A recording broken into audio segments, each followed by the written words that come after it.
Most people think they're middle class, but financially, that might not be true. Ask yourself, are you middle class? What does that label even mean to you? Is it your job title? The car you drive? The number on your paycheck?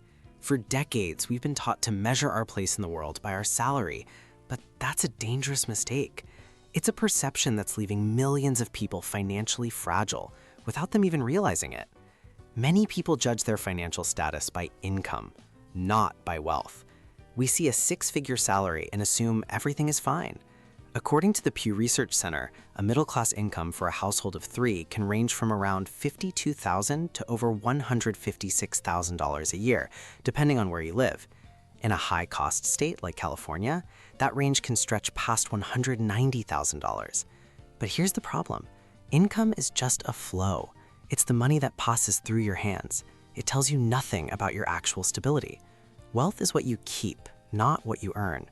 Imagine your income is water pouring into a bucket. Wealth is the amount of water that actually stays inside. For too many of us, that bucket is riddled with holes, big holes labeled expenses, debt, and taxes. Money flows in from a paycheck, but it leaks out just as fast. A high income pouring into a leaky bucket doesn't make you wealthy. It just makes you a high-flow channel for money to pass through on its way to someone else, to your landlord, your bank, your credit card company. True financial health isn't measured by the speed of the river. It's measured by the depth of the lake. And the pressure on that leaky bucket is getting worse. As income rises, so do living costs.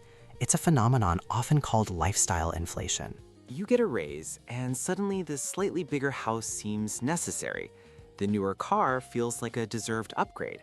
Another streaming subscription doesn't seem like a big deal. But it all adds up. The data is stark. Middle-income households are now forced to allocate 35 to 40% of their monthly income just to housing. That's well above the 30% threshold long considered sustainable.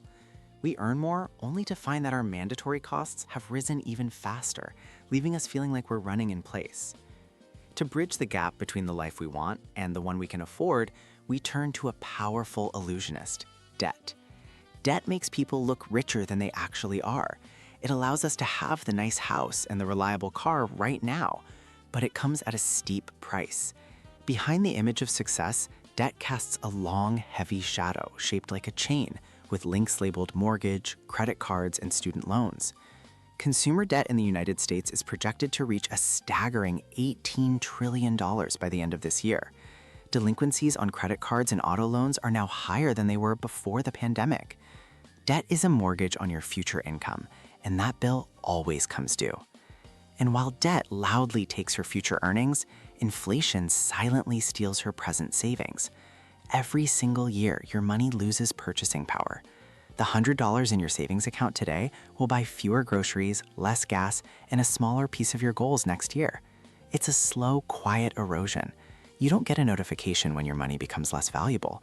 It just happens day after day, making it harder to get ahead. Prices rise, but your savings sit still, shrinking in real value. It's a hidden tax on anyone who isn't investing in growing their money faster than it disappears.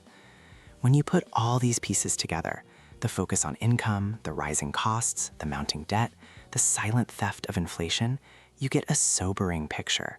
The American middle class is shrinking, even if some paychecks are getting bigger. Think of the economy as three groups: lower, middle, and upper income.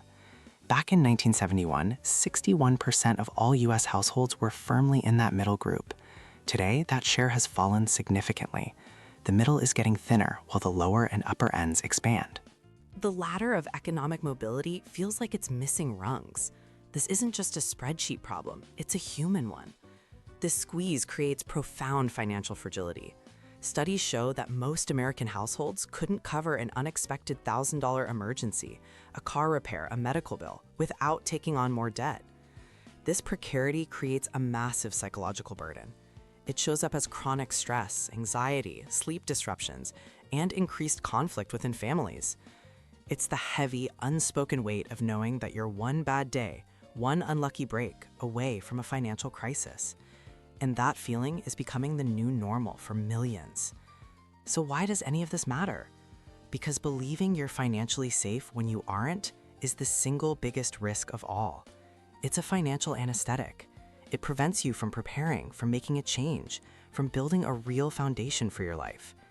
It's like driving with the check engine light on, assuming that because the car is still moving, everything must be okay. But eventually, the engine gives out, and you're left stranded. The false belief of "I make good money, so I must be fine" is what keeps people from ever checking under the hood. This isn't about fear, it's about clarity. Understanding your real financial position, your true net worth, what you own minus what you owe, is the absolute first step toward building genuine wealth. It's the moment you stop guessing and start knowing. It's the moment you can see the holes in your bucket and finally start patching them. From that point of awareness, the path forward becomes simple, though not always easy. It's a checklist. Build an emergency fund, attack high-interest debt, and begin investing for your future. True financial power doesn't come from a bigger paycheck. It comes from awareness. Knowing where you truly stand isn't the end of the story. It's the beginning of building a better one.